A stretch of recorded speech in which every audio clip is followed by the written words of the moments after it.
lots of familiar faces, good people. Prof. Osman Bakr, it's great to see you again, Prof. And we go back many years also with His Eminence, Sheikh Luqman, and many of you.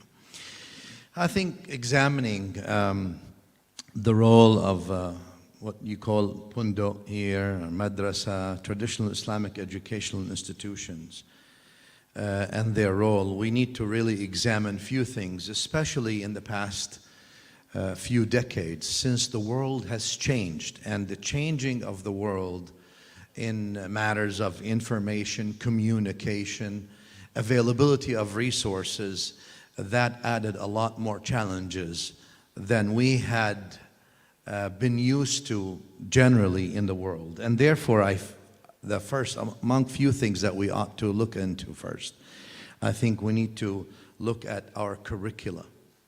Our Islamic curricula has been there for the past 300 years, at least, most of it. And obviously, there are things in Islam that don't change: content, context, and application. And that needs to be there. But there are things that we might need to change or become more adaptive. And I think looking at our curricula today and how it equips the student of knowledge to face the challenges that the world throws at them is very important. And from my experience going throughout the Muslim world and looking at our curricula, I think a lot of it is good, but a lot of it needs some adaptation so we can equip people to face challenges that they've never faced before. The challenges 300 years ago are different than the ones we have today. So that's one of the most important things. And I think we also need to look at integrating religious, human sciences together. We also need to look at somehow to entice students, like it used to be in the old days, overachieving students to come and study religious knowledge. In the old days, that's how it used to be. And you all know, a few hundred years ago, the most achieving students would actually go and study religious sciences and Islamic studies. And they were always multilinguals, they were always multidisciplinary, and they did not just carry information, but they carried knowledge and wisdom, and that was very important. And I think and that obviously requires employability potential, etc. But if we don't target overachieving students and recruit them, entice them, solicit them to study religion and be changers of the world, we will risk having lost on that potential. Again, I go back to curriculum. I think we need a balanced curriculum. We need to develop curricula. And this gives us also the dynamic, for example, in this area, Nusantara-centric. Cultures are different. Islam is wide, encompasses a lot of people. The Nusantara go all the way from the Philippines all the way down to Malaysia, and everything in between has lots of history and tradition. In the old days, I used to call this Imam Ghazali's land because it was so influenced by a lot of what Imam Ghazali used to do. But the Nusantara has a lot of academic contribution that needs to come out. And I think a balanced curriculum brings that as well, because it's mindful of the specificity and the uniqueness of the people and the culture. And I think, again, we need to include, like in the old days, some what we call sciences and human sciences, mathematics, languages, social and cultural studies, to provide students with holistic education. So we have appreciation for cultures and people, specifically today, because today the world, after globalization, is just one place. And you can't assume anymore that if you are in some kampung, let's say in Malaysia or in Indonesia or other places, that you are not exposed to ideas that are developed in Sweden and Germany and England and the US. Everyone is exposed to everything, hence we need to balance everyone. And I think interdisciplinary approach is very important to connect knowledge together. And that used to be the case with our ai And the ulama in the old days, many of them, they used to give, I still remember some of the ijazas we got from our shuyukh, and I give him ijaza also fi ilm al-riyadiyat, in mathematics. And I'm saying, I thought this is fiqh only. No, mathematics as well. No, I have it written. And in the ilm of ulum, طيب, where are these ulums? Right, Jabir bin Hayyan in chemistry and all these things. We have a lot of things, and I think interdisciplinary is very important. The second thing I think what we need to do, and again I'm looking at a reviving our madrasas and Pondok, is because before the Western university system, academia, it was only traditional studies. And most of our history is a product of traditional Islamic education, which is, they were encyclopedic. Western academic system, unfortunately, especially when it comes to Islamic studies, is geared more towards vocational training and certification rather than knowledge. Vocational training is one line, I'm equipping you to become an employee or to hold a job, rather than to become a knowledgeable and wise person. And I think we need to look at that. And part of the thing, the important elements here also, in my view, in reviving that system, is promoting critical thinking. Now, we started where I come from, or from Medina Institute in Atlanta. We have a session every month that we call No Question Off the Table. And we need to cultivate the clash of minds in any university setting or any traditional studying setting. We can't expect parroting knowledge. Parroting knowledge will never yield scholarship. I need to cultivate the clash of minds, not the clash of hearts, to yield the best. If I don't cultivate critical thinking, then I risk being entirely alienated by those who are truly critical of our faith and our system, and they don't wish it well either. So we need to encourage inquiry, foster an environment where students can ask questions, debate, think critically, and it's okay to disagree, obviously within the Islamic adab, the adab al-Islami, in these things. Analytical tools must be provided as well. It's provided in the Quran. Look at Surah Al-An'am. Allah Azza wa Jal speaks about Sayyidina Ibrahim alayhi salatu wassalam في يعني in صيغة استفهام إنكاري or استنكاري. بسم الله الرحمن الرحيم. فلما جن عليه الليل رأى كوكبا قال هذا ربي. This is what you want me to worship? فلما أفل قال لا أحب الآفلين. فلما رأى القمر بازغا قال هذا ربي. This is what you want me to worship? This is now what? Analytical tools providing to the people. He's trying to instill in them, hey, think about this. فلما رأى الشمس بازغة قال هذا ربي هذا أكبر. يعني this is because you're worshiping size now. فلما أفلت, شوف التغيير, لأنه he believes in الحي القيوم سبحانه وتعالى. هو خلق التغيير, هو خالق كل شيء سبحانه وتعالى. قال يا قوم إني بريء مما تشركون. This gives us analytical thinking and also critical thinking, and that's the job of students, to go to make sure that they stimulate the thinking of the population, because all of us together make a better community. Number 3, emphasize the values of, I don't know what to say, tolerance, inclusivity. For students of knowledge, I think it's very important to go back to the concept of al-qat'i al-muhkam. I'm going to use usuli terms.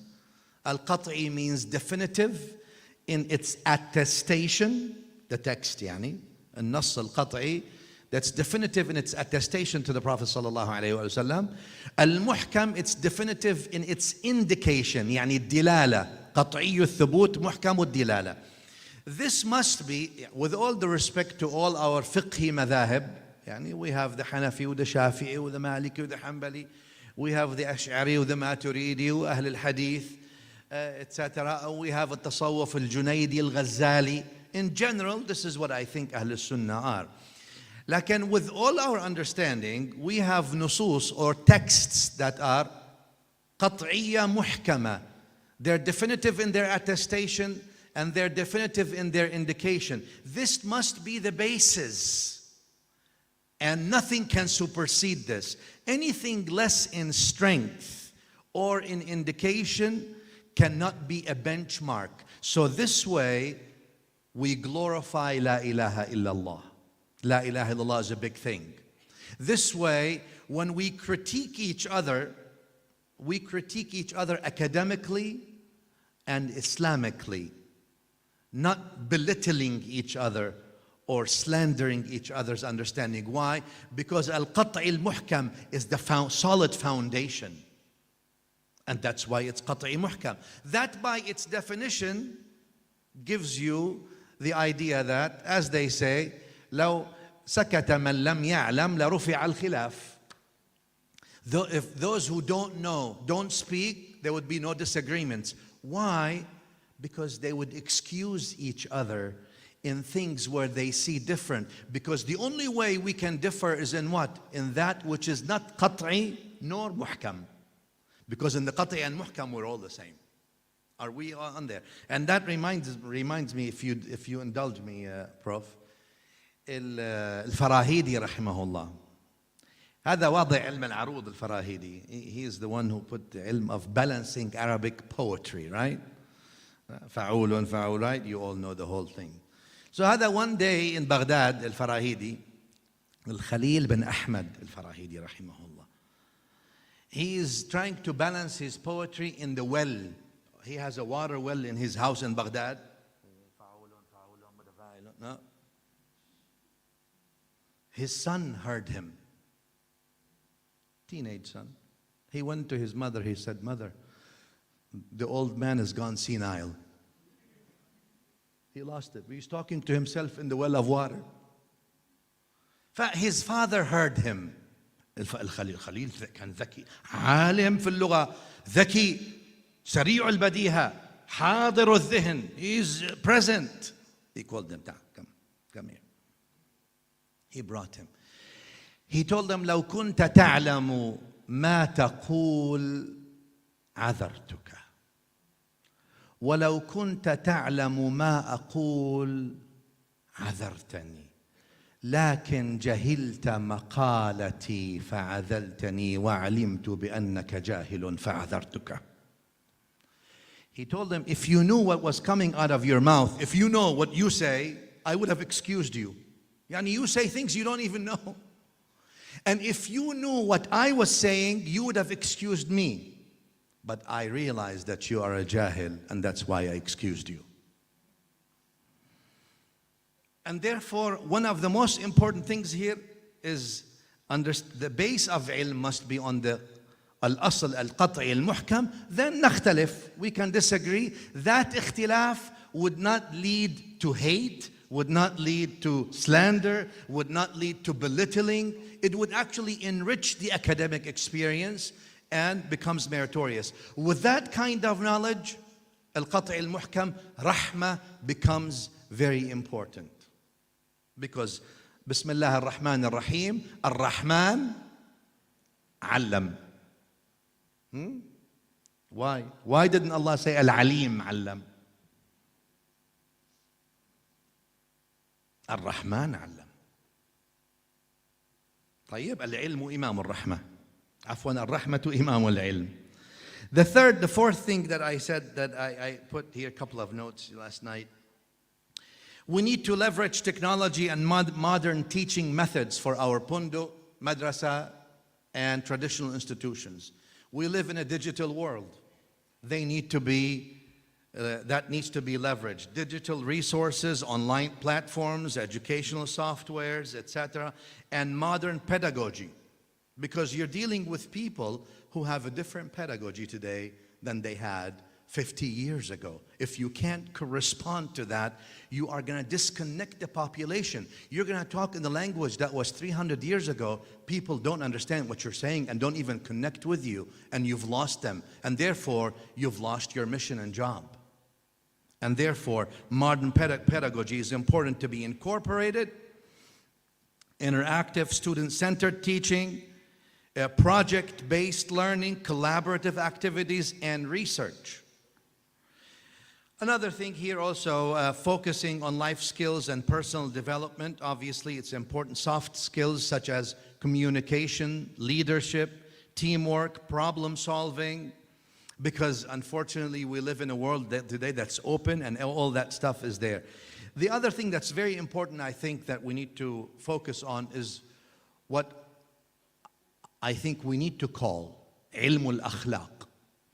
Now, ilm al-akhlaq used to be taught, or akhlaq, I'm calling it ilm al-akhlaq, but akhlaq used to be taught as part of ihsan.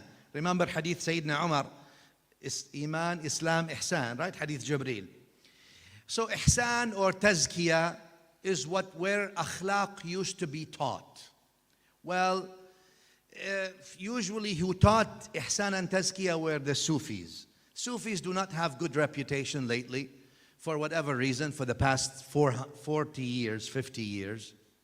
Look, I don't care about all these names. Names don't mean anything. What means something is ihsan, tazkiyah. You don't like the name Sufi, it's okay, I still love you. You like it, Allah bless you as well.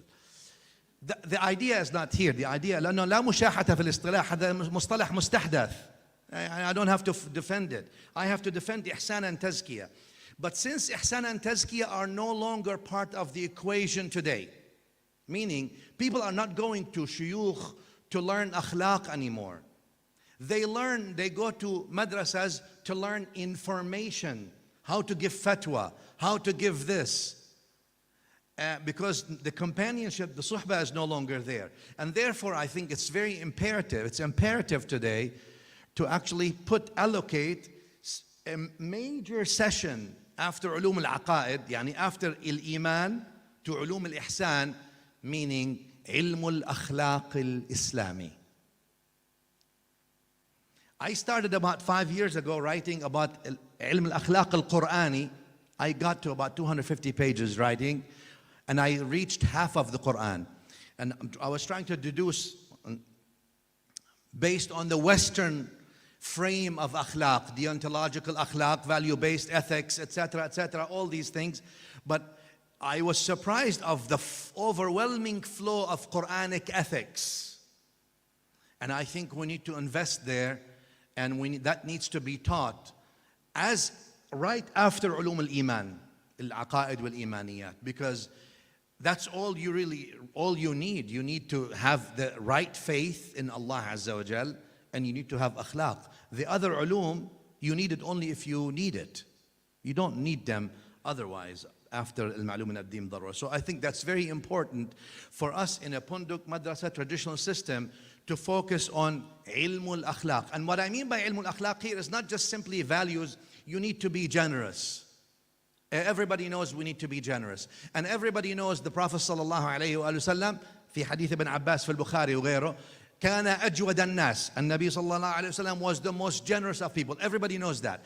But what we need to do is, how do we instill the value of generosity in that young person who's growing in that madrasa or Pondok or institution or university learning Islam? How does he or she actually become generous? And how do they overcome situations that cause them not to be generous? Done? Okay, no, you can tell me. Okay, let's finish. I'm a big boy, I can take it. Two things, let me take 1 minute. Community service is important. Those kids that graduate from university with a bachelor's degree and from Pondok and know this, they need to go do some internship, like in medicine. Go do some volunteer, go help some community. They need to have community service so they can be shaped. Another thing, and I'll finish with this, is what I call CRM. Now, I'm a medical doctor, so we have continuous medical education, CME. In order for you to keep your license in medicine in the US, you have to take CME courses every year. Otherwise, you lose your license. We need to introduce that. For those who graduate with a PhD and they think, oh, now I'm already a doctor, I don't need to study anymore. Prof. Osman Bakr will tell you otherwise. Because congratulations, now that you got a PhD, now you're a student. Now you're a student. And we need to have continuous religious education, suitable for everyone at their level, to ensure standardization and to ensure that we are meeting the challenges that everyone else throws at us. And I have a lot more, but maybe some other time. Assalamu alaikum wa rahmatullah. Wa alaikum assalam wa rahmatullahi wa barakatuh. Apologize, Syaikh Yahya al-Ninowy. Really appreciated your views and listening to him. I almost forgot that he actually a Syeikh of a great Madani Institute. I was thinking just now he is one of the great vice chancellor of the university. MashaAllah. So he brought many interesting views in order to revive the current Islamic tradition institutions. So hopefully you have got at least 4 of the main point that he has already shared with us. Thank you so much, Syaikh Yahya al-Ninowy. Without any ado, I'd like to move on to with the second speaker. I'd like to call upon Dr. Muhammad Abdul Hakeem, Rector Jamia Markaz from India. Again, he's also one of the great personality who run a lot of education institutions in India. So the stage is yours, Syaikh Dr. Muhammad Abdul Hakeem. Thank you. Bismillahir Rahmanir Rahim. Alhamdulillahi Rabbil Alameen. Allahumma salli ala Sayyidina Muhammadin wa ala alihi wa sahbihi ajma'in wa ba'd. Distinguished guests, esteemed scholars, and respected participants, it's a profound honor to address this esteemed gathering at the Malaysia Madani International Symposium. I extend my heartfelt gratitude to the organizers for providing this platform to discuss a topic of paramount importance. The role of Pondok, Madrasah and Pesantren as catalytic for nurturing modern Muslims.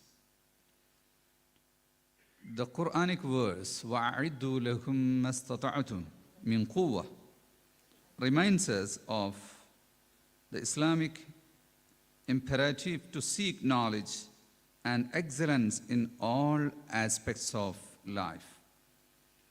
This presentation will illuminate how ulama, through their visionary leadership and innovative educational models, have successfully bridged the gap between traditional Islamic scholarship and modern academic disciplines.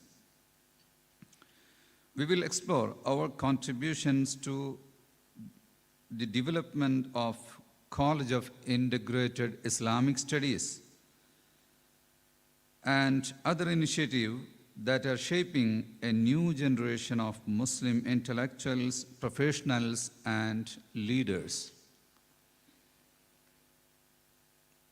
The Enlightenment and posed a unique challenge to traditional Islamic education. The rise of secularism and Western-style educational institutions led to a marginalization of religious learning. Many saw religious education as irrelevant to the modern world, advocating for its privatization and separation from mainstream academia.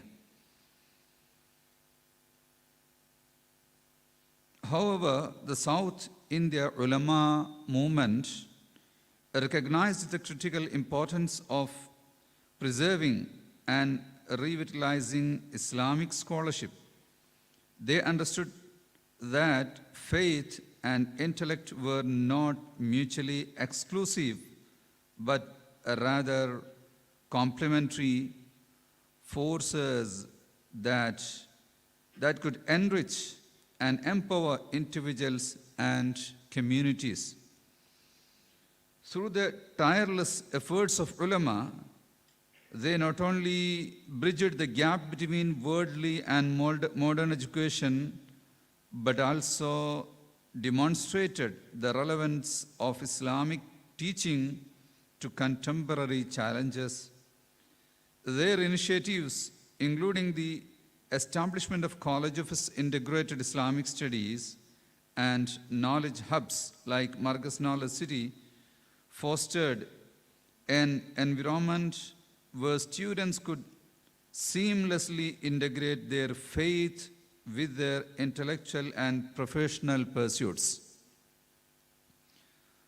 While the roots of combined education track back to the early days of Islam, South Indian ulama rekindled their tradition in the 19th, 20th and 21st centuries.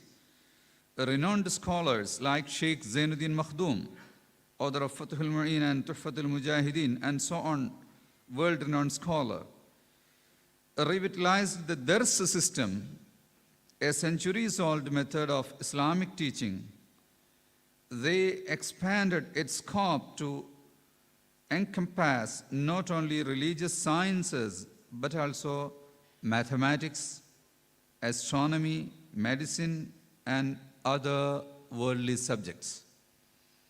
The Dars system, Madrasah, or in South India it is known as Dars, a traditional method of Islamic teaching, was intrinsically linked to the masjid. This masjid-centric learning circle fostered a vibrant intellectual atmosphere where students of all ages and backgrounds gathered to study religious texts, engaged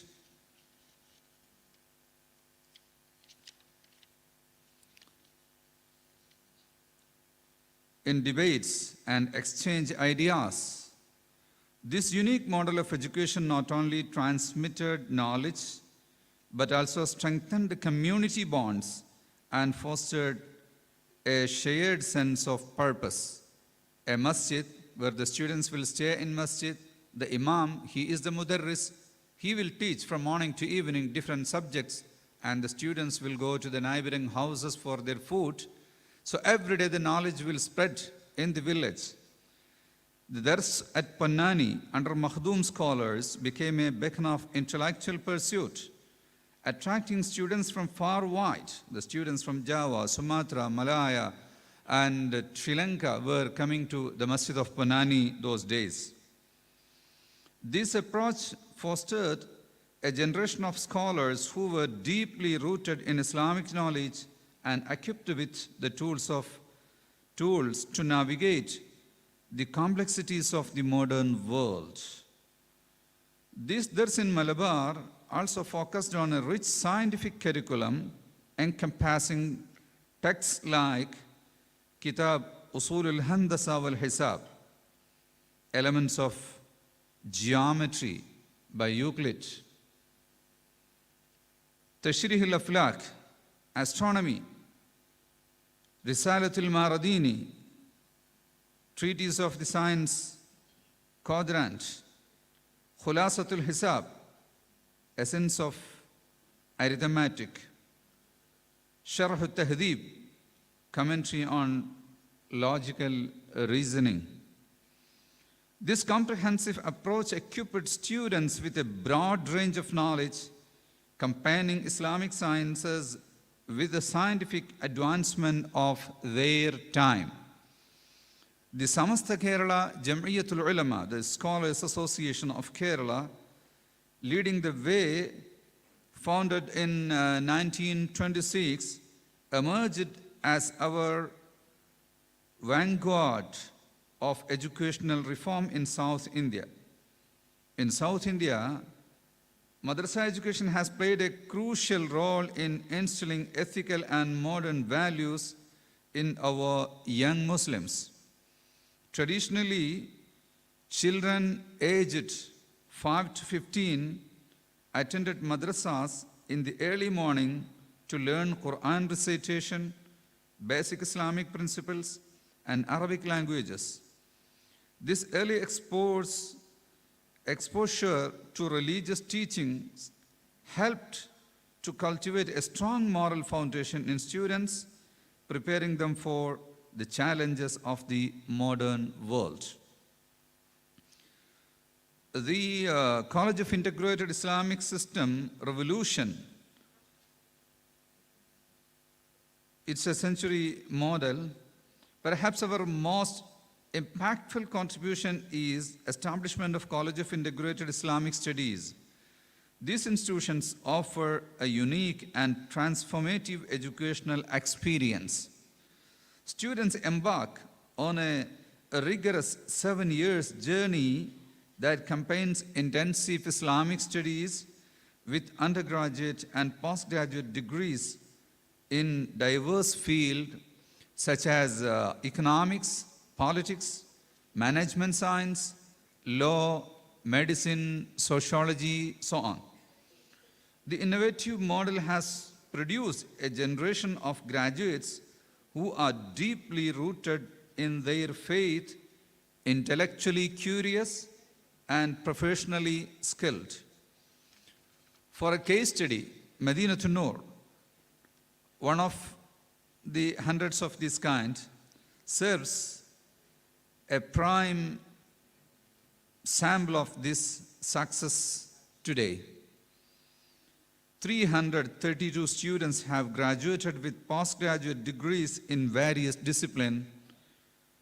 43 students are pursuing PhDs. Graduates have achieved top ranks in national, medical, and engineering exams. Our students even cracked the prestigious civil service examination.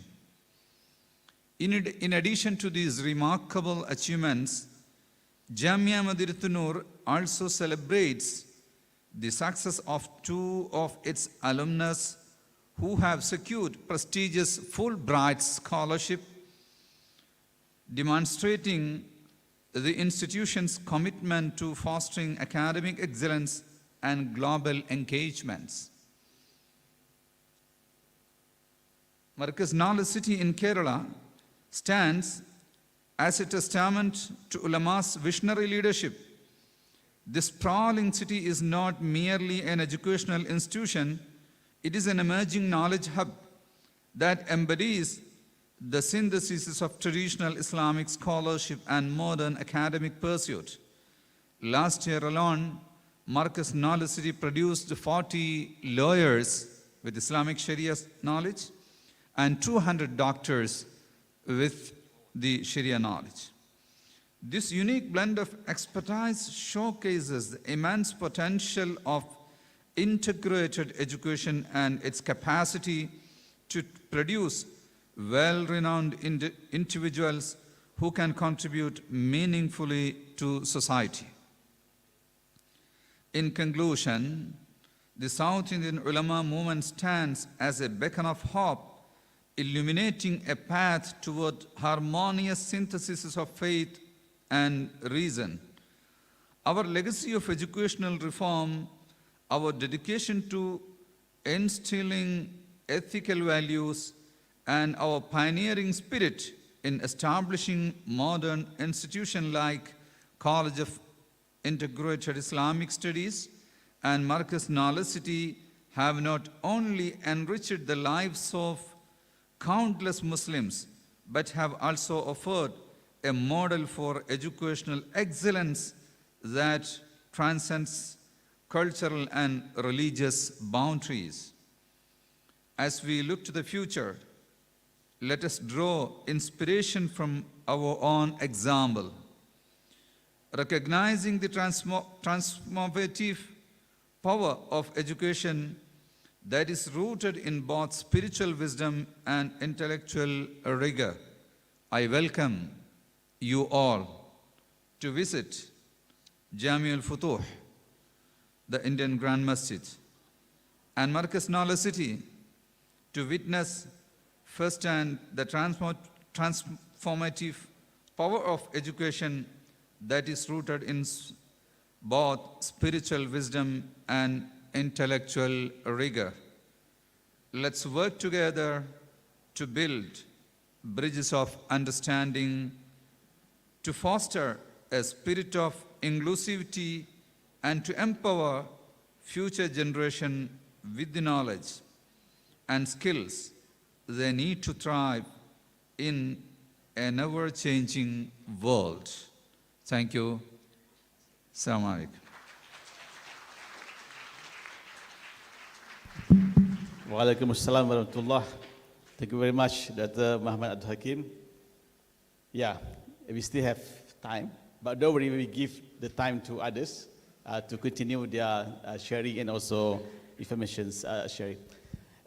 Indeed, it's very informative sharing, and I would like to invite all of you to quickly buy a flight ticket to Kerala. It's not that far. You just take, I think, according to Dr. Hakeem, he told me just now it's about 3.5 hours. Isn't it correct? From New Delhi. 3 hours only. So please arrange your time. There is a flight direct from KL to Calicut, 1 hour distance. There's a direct flight from KL to Calicut. Okay. So this is another place that we should visit. And USAM is another, is one of the institutions need to quickly book a flight and arrange for this visit. Thank you very much, Dr. Abdul Hakeem. Now I would like to call upon the third speaker, and this is our only female speaker today. We have Dr. Mashita binti Ibrahim. She has a long or vast experience in education in Islamic institutions, and of course one of the important figure in establishments of Pondok system in Malaysia, and inshallah she will share with us what she has done for the institute, not only in the context of Malaysia but also in the Nusantara context. Without further ado, let's talk upon Dr. Mashita binti Ibrahim to share the information and knowledge.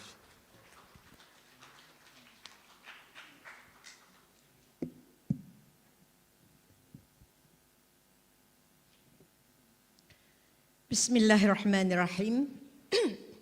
Alhamdulillahi Rabbil Alameen. Wal-aqibatu lil-muttaqin. Wassalatu wassalamu ala rasulihil amin. Wa ala alihi wa ashabihi. Wa man salaka sabilahu wahtada bihuda ila yaumiddin. Mr. Chairperson, honorable guests, ladies and gentlemen, first and foremost, I thank Allah subhanahu wa ta'ala, the Almighty and the All-Knowing, for His love and mercy, keeping all of us in good health and gathering us in this important event. And secondly, my sincere thanks and appreciation to my university classmate Yang Berhormat Senator Datuk Sri Diraja Dr. Zamri Abdul Qadir, Minister of Higher Education, as well the organizing team from USIM for inviting me to address this august audience. I hope I can do justice and that we all benefit from the session. And last but not least, I would like to acknowledge my fellow presenters, discussants, panelists, and moderators. To begin with, let me explain the term Pondok, Madrasah and Pesantren, which later I will refer in short form as PMP throughout my speech. These are traditional Islamic educational institutions that hold significant importance in the broader landscape of Islamic education in the Malay archipelago or Nusantara. Each institution serves a distinct purpose within different cultural, geographical contexts and regional variation in Southeast Asia. Collectively, they preserve and transmit Islamic knowledge and values across generations. PMP provide a structured environment for both religious and academic learning, as well as foster a deep understanding of Islamic principles, alongside critical thinking and intellectual development. All three institutions emphasize the teaching and study of Islamic religious texts such as Quran, Hadith, Fiqh, Tasawwuf, and Aqidah. And this practice is central to their educational methodology, helping students develop a strong connection to the Quran and ensuring the preservation of Islamic texts. Some madrasas offer a wider range of subjects in Islamic studies or academic pathway leading to university degree. Beyond academic studies, PMP aim to cultivate ethical behavior, respect for cultural traditions, and adherence to akhlaq, as mentioned by Fadilat Syaikh. And students are taught virtues such as discipline, humility, ukhuwah, as well as respect for teachers and elders. PMP cultivate a sense of community and social responsibility among the students who usually live in close-knit communities in rural or village settings under the guidance of their religious leaders.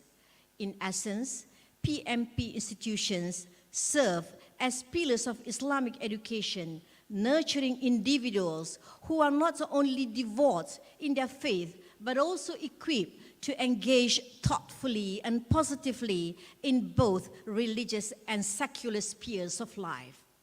Their significance lies in their ability to foster a balanced understanding of Islam. We have been said from this morning that moderation is balance. So need to preparing students to navigate the complexity of the modern world.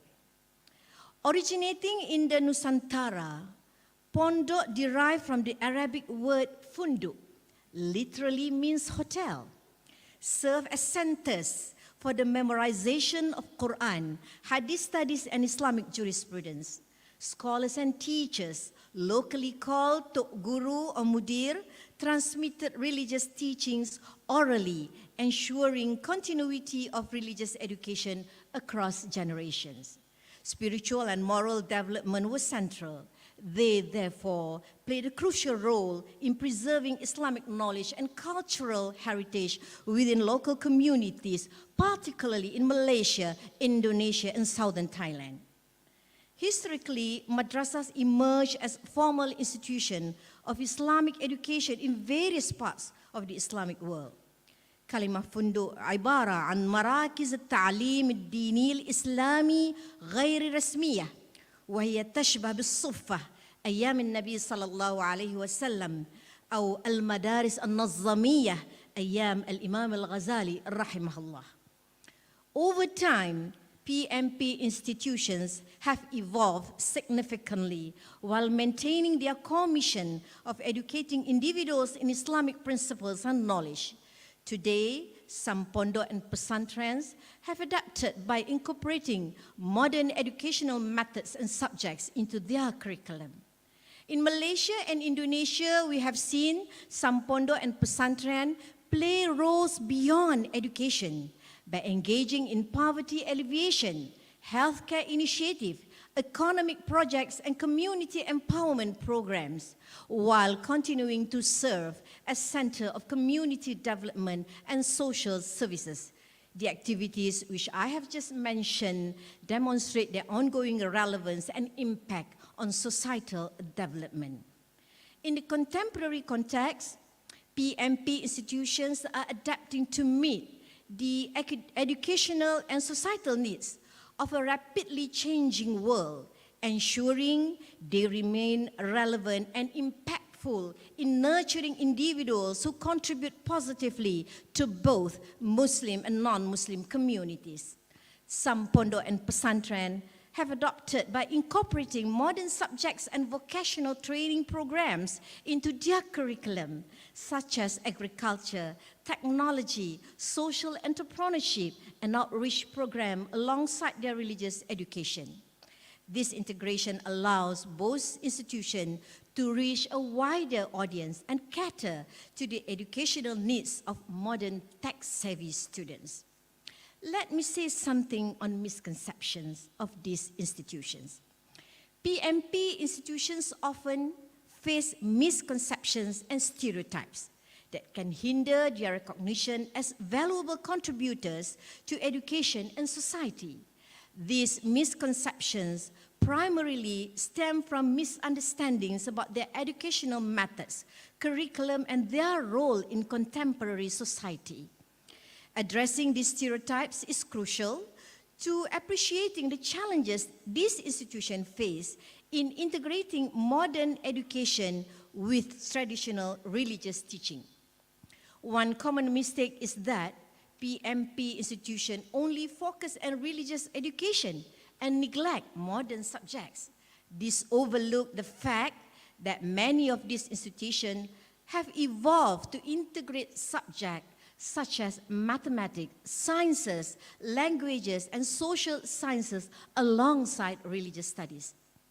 Studies and surveys conducted by the Malaysian Pondok Development Foundation in 2014 and 2016 found that about a third of 167 Pondok surveyed offered the subject beside aquaculture, culinary, tailoring, and other skills-based courses.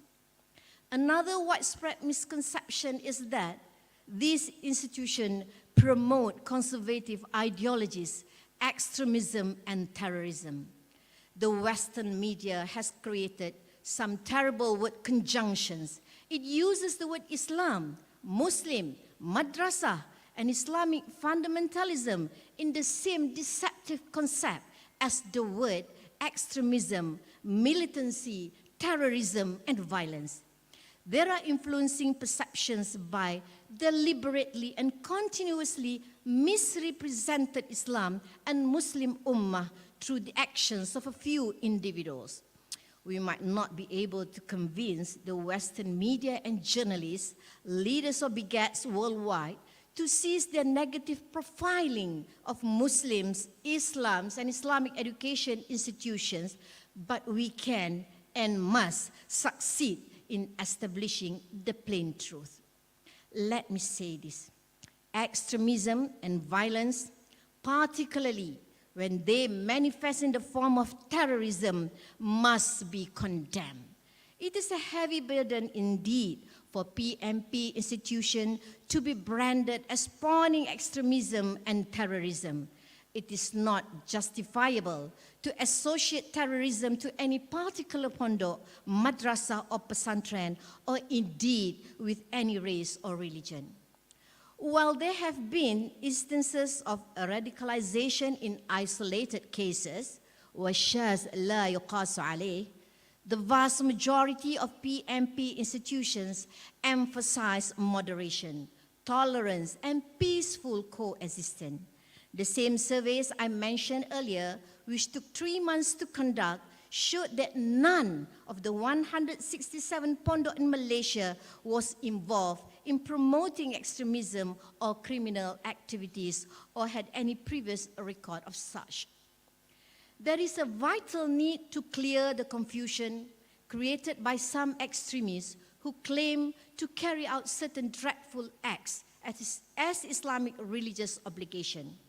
I want to be explicit. Islam abhors terrorism. Terrorists who commit crimes in the name of Islam do not serve the interests of the religion. As a matter of fact, they desecrate Islam.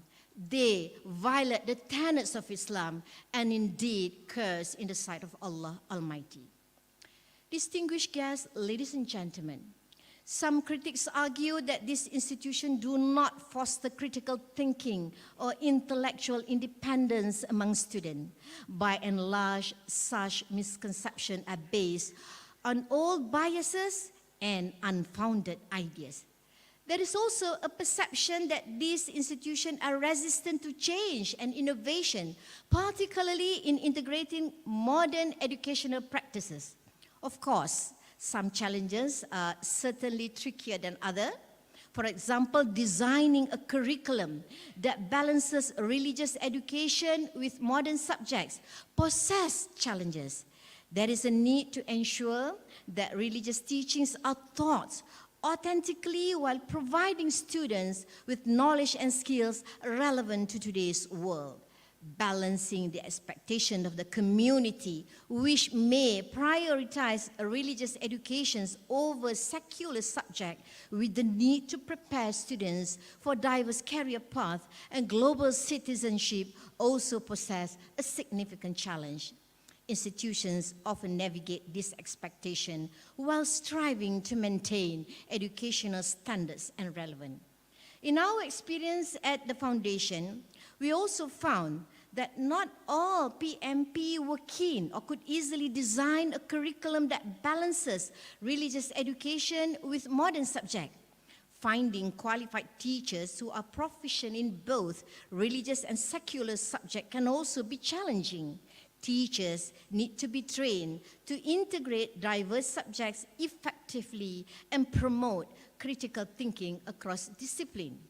It is also a fact that many Pondok institutions face resource constraints, particularly limited funding, and in some remote areas, outdated facilities and insufficient technological infrastructures. This limitation can hinder efforts to modernize educational practices and provide a well-rounded learning experience. In reality, many PMP institutions are adapting to meet the educational needs of contemporary society while maintaining their religious foundation. They are increasingly implementing educational reform to enhance curriculum diversity, improve teaching methodologies, and integrate technology into learning. This approach helped in bridging the gap between traditional religious teaching and modern educational standards. If one visits Pondok and Madrasah in Malaysia, he or she will find more Pondok and Madrasah in Malaysia are investing in continuous professional development for teachers and staff. They understand that training programs that enhance teaching skill, updating knowledge in various subjects, and promoting pedagogical innovations are essential ingredients toward ensuring the effective integration of modern education with traditional teaching. As a matter of fact, many PMP actively encourage students to engage critically with religious texts, societal issues, and modern knowledge, challenging them to think analytically and independently. There are many instances of PMP students eventually graduating as professionals such as lawyers, writers, doctors, journalists, also in academia as lecturer or researchers, or in the arena of politics, me being one example. كنت خريجة Pondok, ولست متطرفة, ولدي شهادات علمية. My early education was in a government primary school. Then at age 11, I entered Pondok. I spent a total of 21 years of my early life schooling in Pondok, Madrasah and Islamic University. So here I am, in front of you, having been in the academia, civil service, politics, governments, and in the corporate world, not even a day became a radical, extremist, or terrorist, but definitely a moderate Muslim true and true. Distinguished guests, ladies and gentlemen, this is my point. By highlighting the positive contribution of PMP institutions in promoting moderation, tolerance, and community service, I strongly believe we can challenge stereotypes and foster appreciation for their role in society. We must be able to engage the media regionally and internationally more effectively so that our viewpoint are given space and our concerns accurately articulated. For too long, we have allowed ourselves to be divided by others, even in matters which should concern only the Ummah and Muslim country.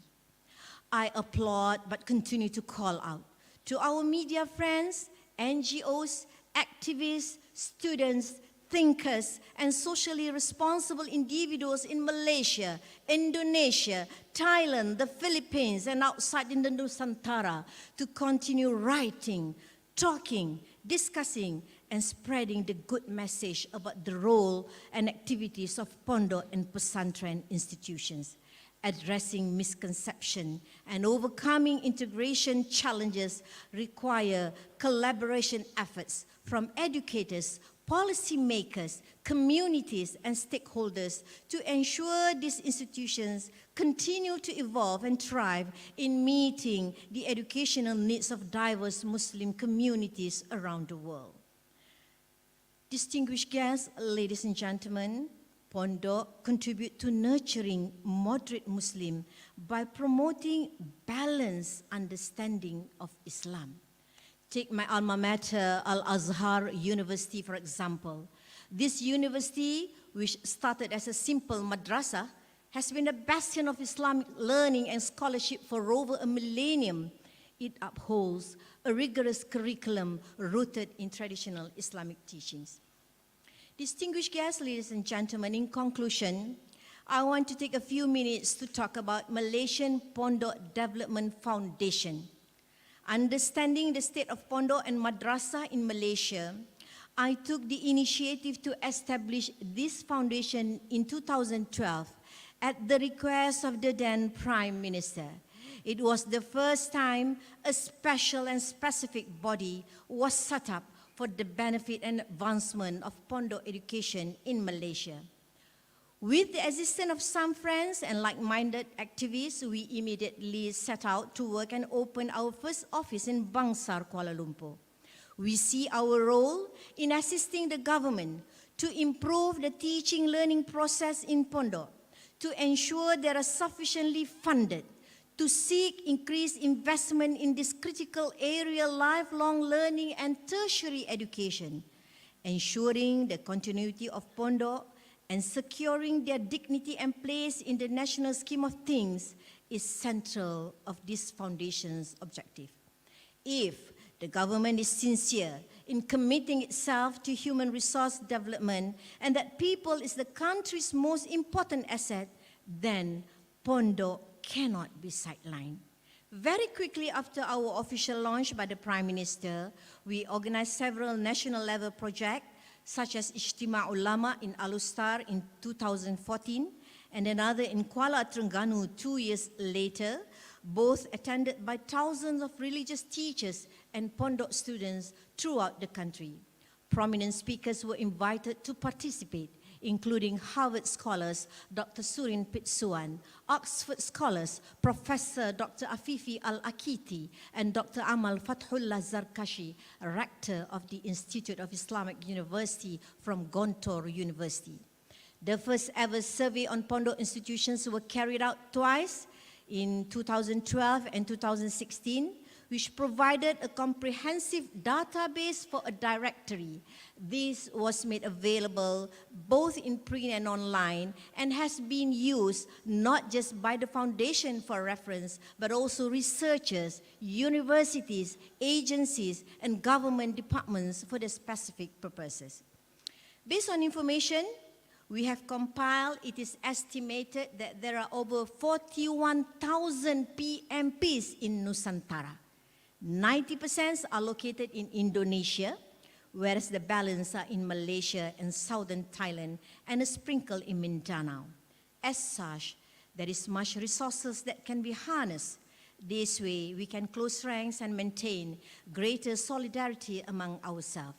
In the context of the regional interests of the Ummah, PMP can collaborate to lend strength to each other and give clout to this understanding, engage in critical dialogue, open up the discourse within the Ummah, expand the space for debate and discussion, as well as develop better understanding with people of other faiths, all as moderate Muslim. With that, distinguished guests, ladies and gentlemen, I conclude my presentation. Thank you once again for sparing your time. Assalamu alaikum wa rahmatullahi wa barakatuh. Waalaikumsalam warahmatullah. Datuk Dr. Ibrahim, really appreciated your ideas, also your sharing, very informative sharing. And I believe after listening to her sharing, we have gotten the wider picture on what she and her organizations has done for these institutions, especially in Malaysia, as well as in Nusantara. So hopefully after this, more and more people can support, not only support in the context of education, but also in the context of other aspects, financials, as well as in the context of sharing your expertise. Alhamdulillah. Thank you very much, Dr. Mr. Ibrahim. Without any ado, I would like to call upon our fourth speaker, saya bersama Datuk Associate Professor Dr. Luqman bin Haji Abdullah to share his input and knowledge. Please, Dr. Luqman Abdullah.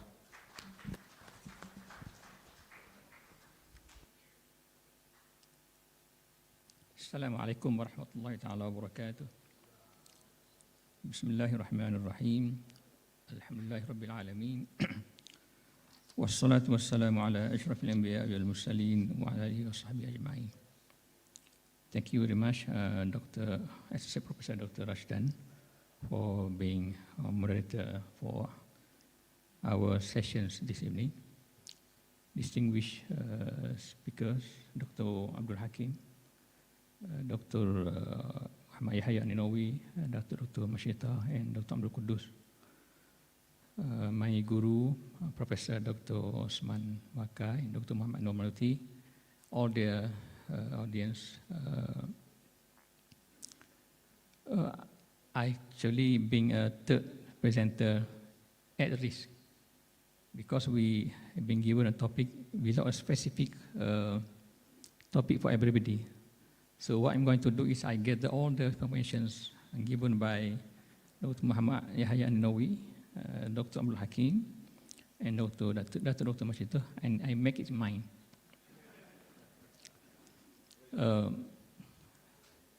Talking about Pondok, I'm born in Pondok, live in Pondok, and studied in Pondok. So I know Pondok, what it is. But the very significant thing that we should bring the Pondok to our modern day is there is three things. Arkan al-Pondok salah satun. The first one, the Pondok must have a Syeikh, Tuk Guru, and it has been elaborated by Dr. Mashita. Tuk Guru is not a normal Tuk Guru. Tuk Guru gain respect from the society, has a very high knowledge in religious studies, and have a leadership commitments, leadership character. That's Tuk Guru. So those who like to run a Pondok, he must be a Tuk Guru. Being a Tuk Guru must gain respect from the society, from the people around you, from your students, and also the government. That's the first rukun of Pondok. The second rukun of Pondok is masjid. Masjid is very central in the life of Pondok students.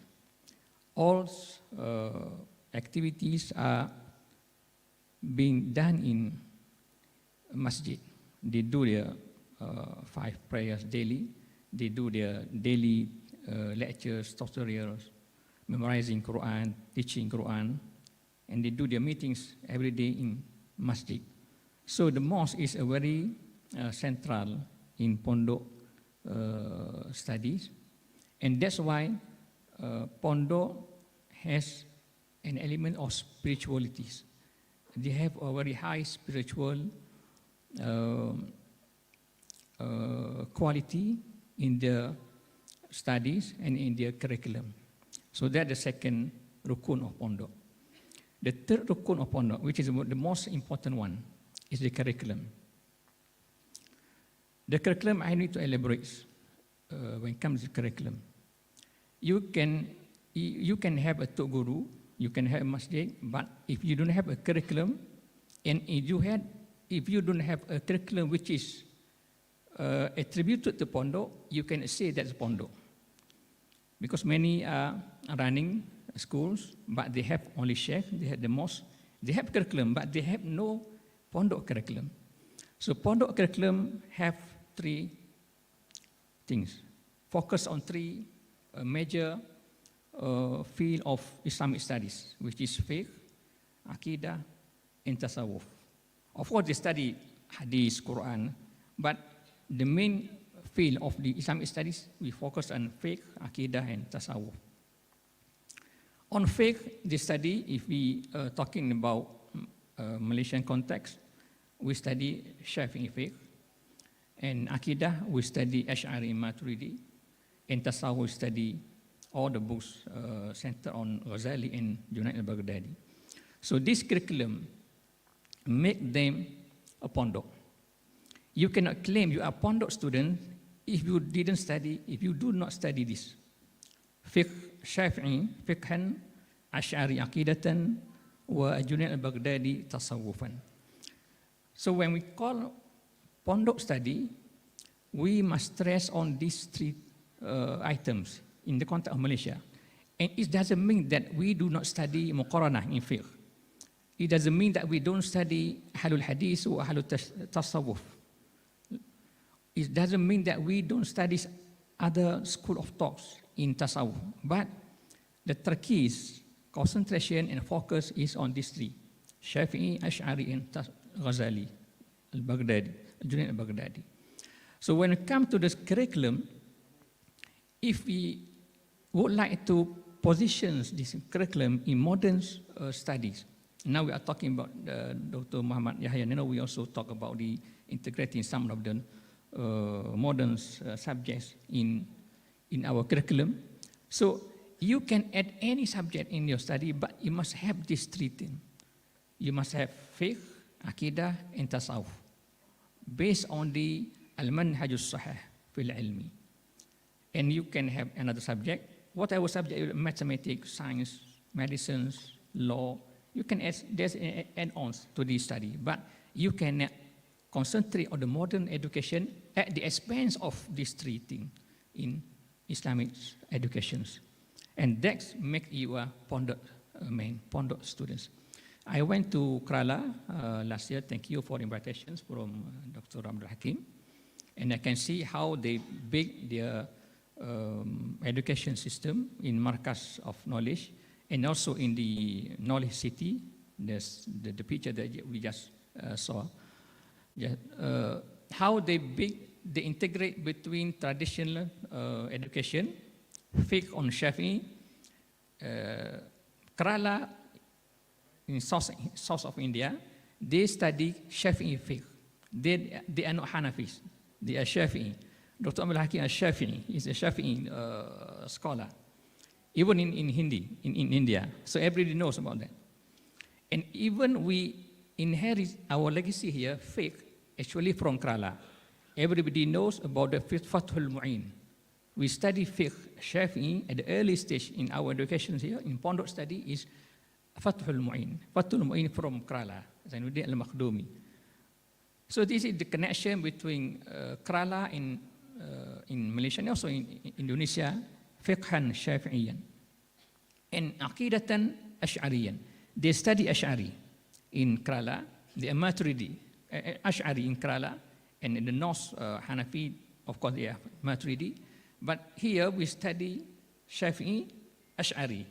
We inherit that from Kerala, some of the portion of our curriculum here. We cannot deny that because Fathul Mu'in has influenced us very much in our curriculum here. And on Tasawwuf, they study al-Ghazali and Baghr al-Judaidi, and we also here study the same thing in Tasawwuf. So we can say that Pondok, in terms of curriculum, these three things, then this thing that we must stress in our curriculum, modern curriculum. But we have a problem when we talk about MQA system in our country. Sorry to say about that. I'm from university, I know. I know the story. We tried our effort to make sure MQA can accommodate the Pondok curriculum. But because they have a very established system, it's very difficult to enter to accommodate, to make them accommodate with Pondok study. At the end, we do Pondok study as a curriculum. So we sometimes we do it in surah. We spare some time to our students to read books based on our traditions. So that's the problem with the curriculum, modern curriculum. Even we know that Pondok study has a very strong basis to produce a scholar, to produce ulama in nowadays. But when we have MQA system and we have education system, modern education system, we have that kind of problem in which we don't have space in that curriculum, in that MQA system. We don't have enough space to inject Pondok elements in their curriculum. So this is one of the problems, one of the challenge that we have if we are talking about how to position Pondok in modern education study. But with due respect, Kerala succeed in that. They have a Markaz knowledge city, and I was invited to be one of the opening ceremony last year. They do Khatam Bukhari every year, every Sha'ban, every year they do Khatam al-Bukhari. So this how they manage to make sure that traditions being preserved in their modern system. And we see, as presented earlier by Dr. Abdul Hakeem, how they also integrate law. And also if you go to the knowledge city, you can find that the medicine school there, law school there. So it's a very modern education center in Kerala, but still they preserve their traditional identity in their curriculum and in their, and even we can see their presence in Kerala, we can see how they differentiate themselves from the others. You can see Dr. Abdul Hakeem and some brothers here also from Kerala. We can see how they differentiate in terms of their custom, in terms of their costume. And the same thing is in our country. If you go to Kelantan, if you go to Pondok, if you see myself in Kelantan, you can see myself in different costume. This is how Pondok managed to produce their identity, not only in the faith, in the Aqidah, in the Tasawwuf, but also in their costume and how. So that's the role of the akhlaq that have been stressed in the Pondok system. One of the aspects that is stressed and concentrated in the two gurus teaching in Pondok is to focus on the ta'dib, akhlaq. So that's why if we go to Pondok and if we go to modern school, you can see how Pondok people give service to the guests, to duyuf alladhi atina ilayhim. And you go to the modern school, you can see how the modern school treat their guests.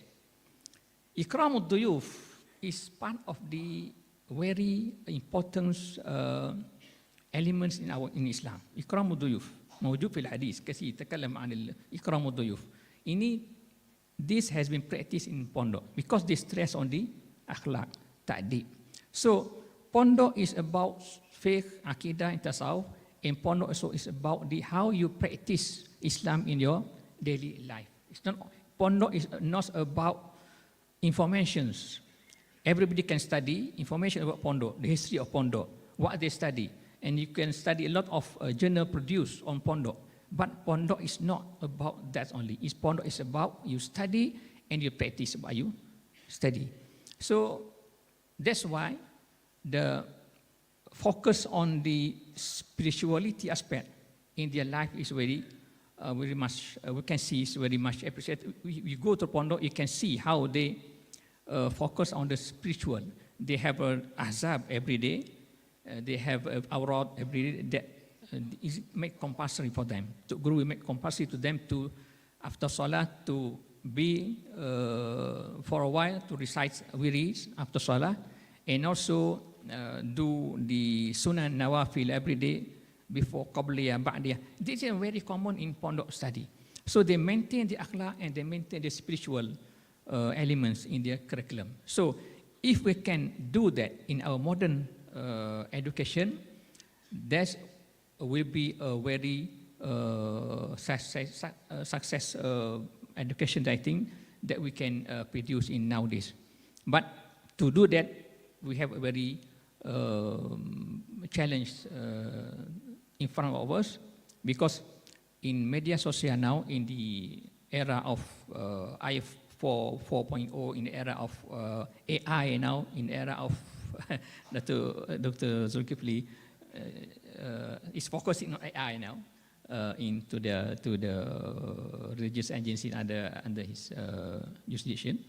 So now we have problem with this. When we're talking about positioning Pondok in modern education, we have a very challenging time now, because the 4.0 industry will be give lot of problem in this effort to go back to our traditions. But we have to do something about that. We have pakar-pakar specialists here. We can discuss how to bring back Pondok study, position them in our modern education.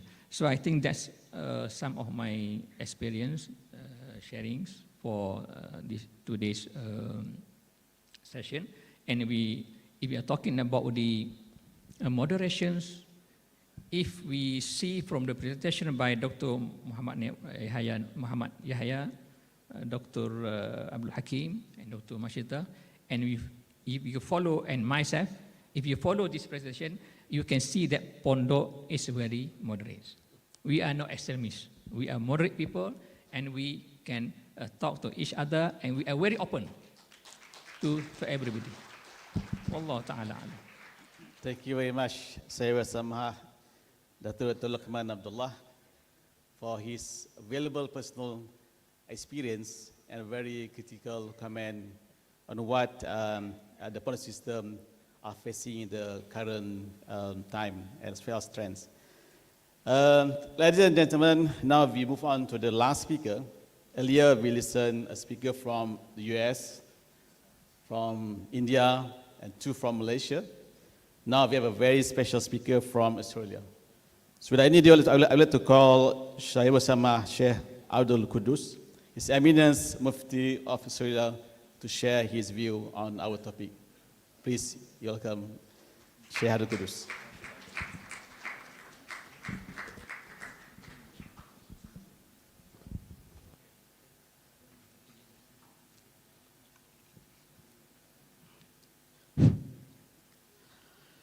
Bismillahirrahmanirrahim. Alhamdulillahi Rabbil Alameen. Wassalatu wassalamu ala Sayyidina Muhammadin wa ala alihi wa sahbihi ajma'in.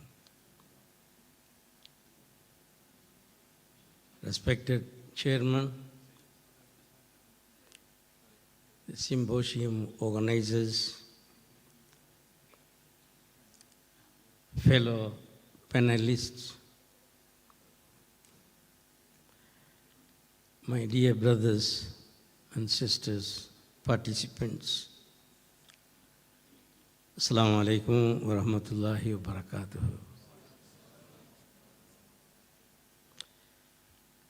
What a wonderful symposium. What a thought-provoking statements.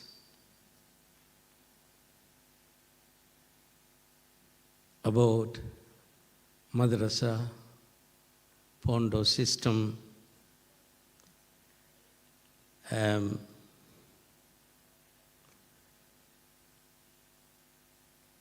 we have learned, we are learning a lot about Pondok system also. I will try very briefly explain my involvement establishing a few madrasas, Darul Ulooms, schools and academies in South Pacific and Australia. I have been blessed with establishing a few contemporary madrasas. after my graduation from Al-Azhar. I had been appointed in South Pacific by Jamia Islamiyya Al-Alamiyya. From Al-Azhar straight, I went to South Pacific as a munassiq, Duat Jamia Islamiyya. We established a few madrasas, Darul Ulooms in South Pacific, like Fiji, Tonga, New Caledonia, Solomon Island, New Zealand, and Australia. And we train and we send some of the students, about 100 children, to Hakeem. It was 78, 79. And we also try to send some children to Azhar, Jamia Islamiyya Medina al-Munawwara. Then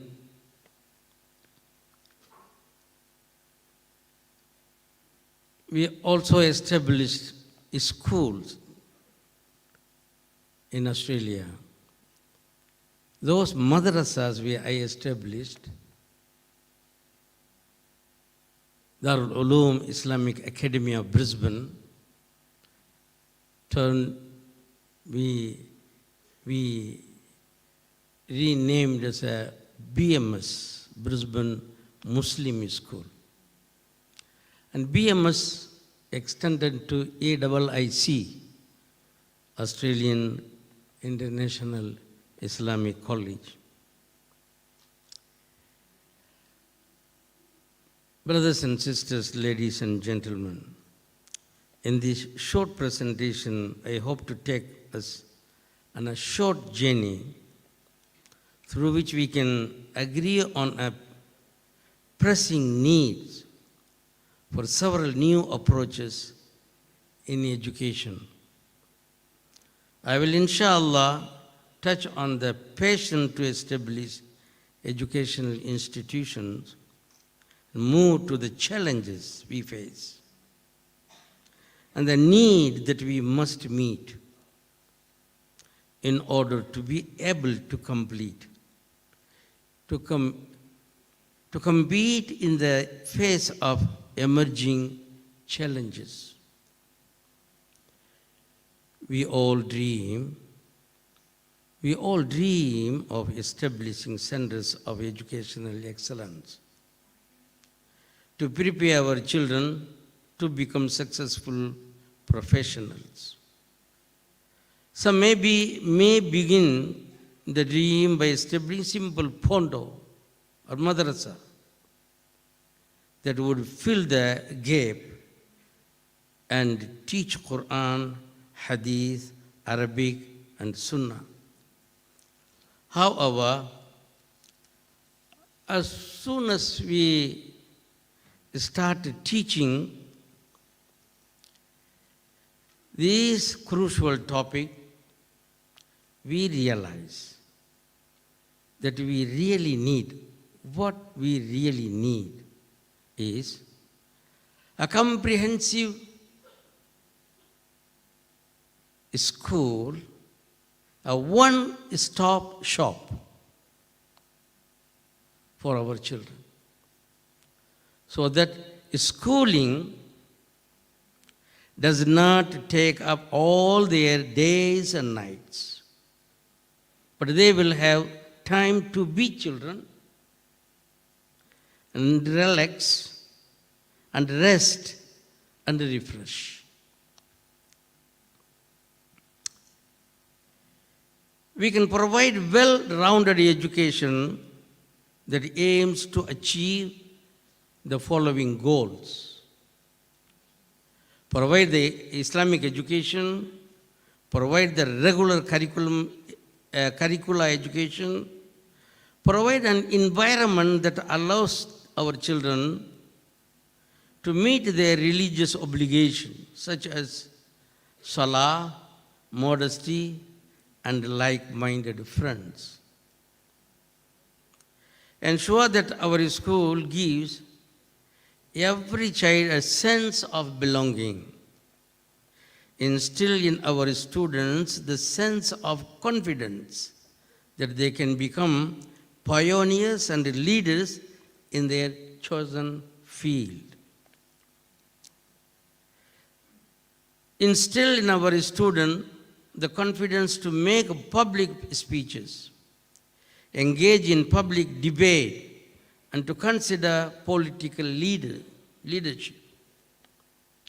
Instill in our student the desire to serve their faith, serve their community, and serve their country. Teach our children how to build righteous friendship and alliances. Teach our children to lead a well-balanced life and take a moderate approach to religion and to everyday life. Instill our children the spirit of service to humanity as per the hadith of Nabi Muhammad sallallahu alayhi wasallam, khairun nasi anfa'uhum linnas. Allah subhanahu wa ta'ala tells us in Al-Quran very nicely. Our honorable Fadilat Syaikh Yahya was trying to articulate nicely Ar-Rahman, Allam al-Quran. The connection between Rahma, kindness, and the ilm and the education. Taught Al-Quran, Allah taught Rahma, Rahman taught Al-Quran. This means that the proper teaching comes through the divine attribute of Rahma and compassion. We also learn this from the tradition of our beloved Nabi Muhammad sallallahu alayhi wasallam. He showed love, care, compassion in teaching the Quran and in teaching everything and anything. This verse, along the sunnah of our beloved Nabi sallallahu alayhi wasallam, teaches that compassion should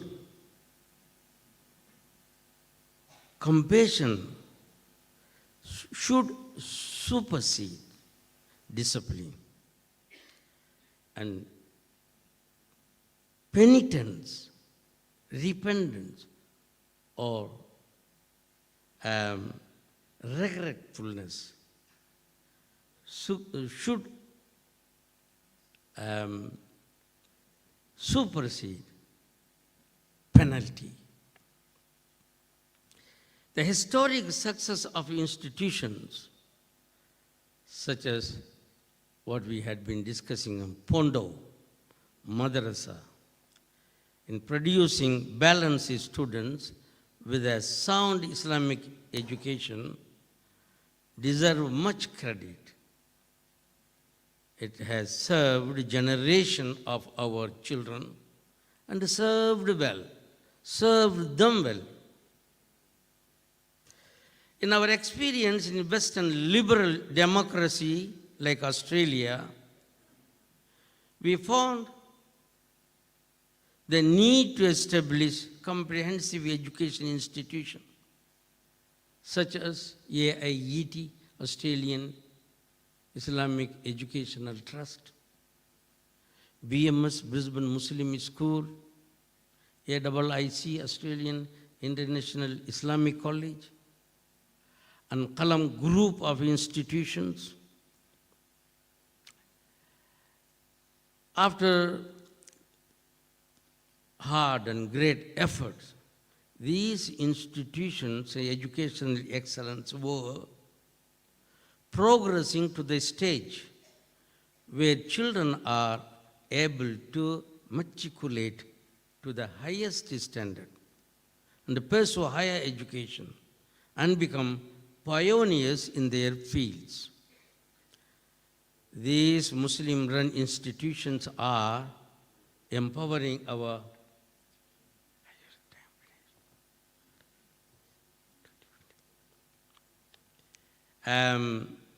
while being balanced, practicing moderate Muslims.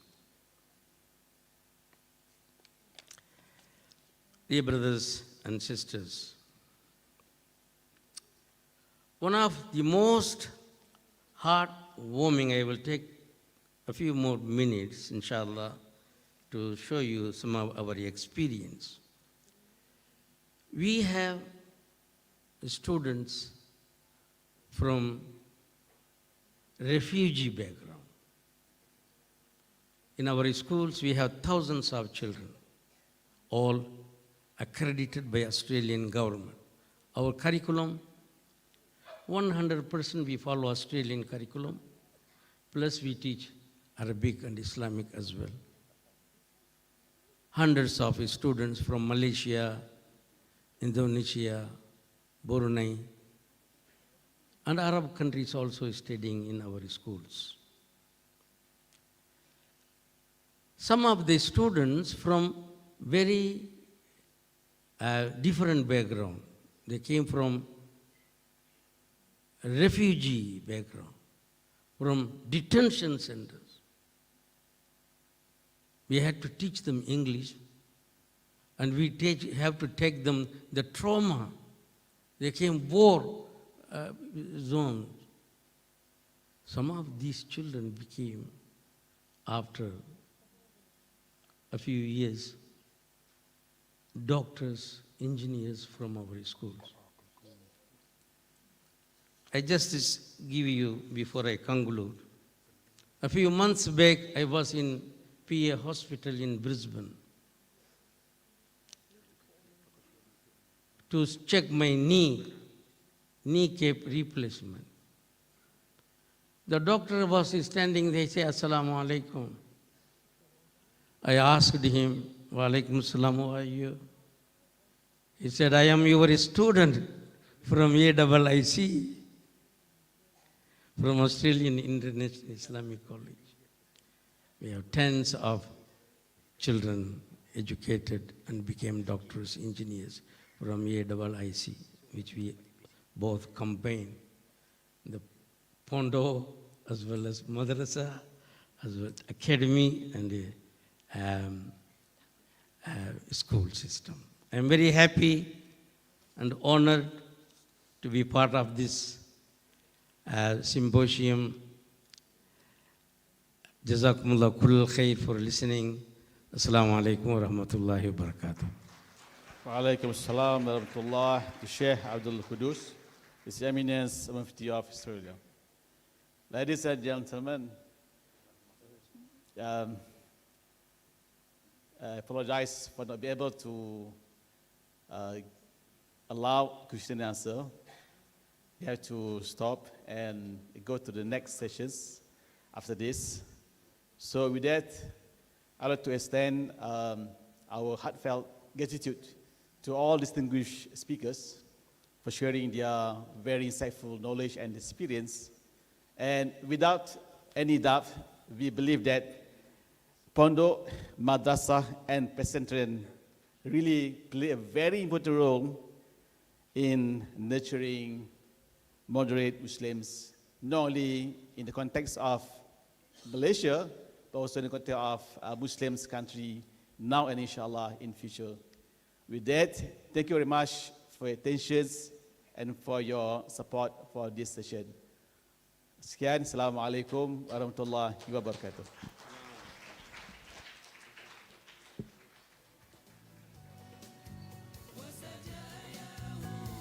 Thank you for your insightful contributions during Keynote Session 3. And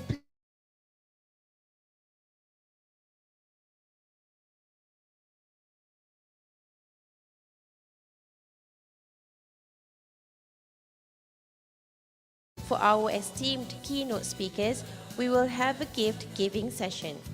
I would like to invite the Yang Berusaha, Professor Dr. Muhammad Yahya Muhammad Arifin, the Dean of Faculty of Leadership and Management, University Sciences Malaysia, who is also the busiest person when organizing this event or symposium for these 2 days. Please welcome.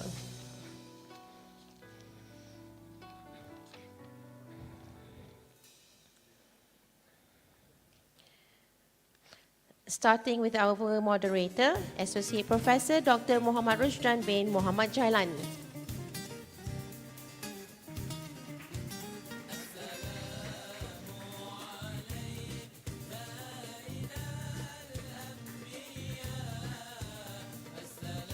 Our first keynote speaker, Syaikh Professor Dr. Muhammad Yahya al-Ninowy, Founding Director of Medina Institute, USA.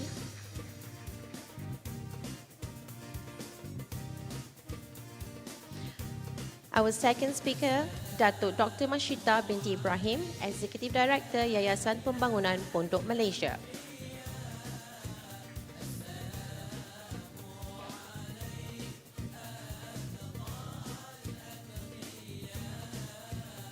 Our third speaker, Dr. Muhammad Abdul Hakeem, Rector, Jamia Markaz, India.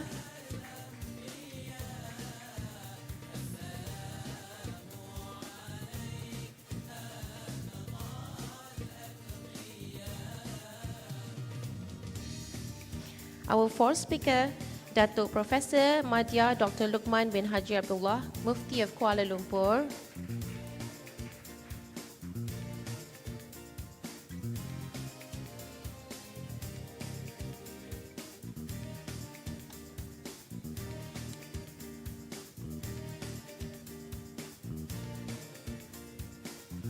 And finally, our fifth keynote speaker, Syeikh Abdul, His Eminence Mufti of Australia.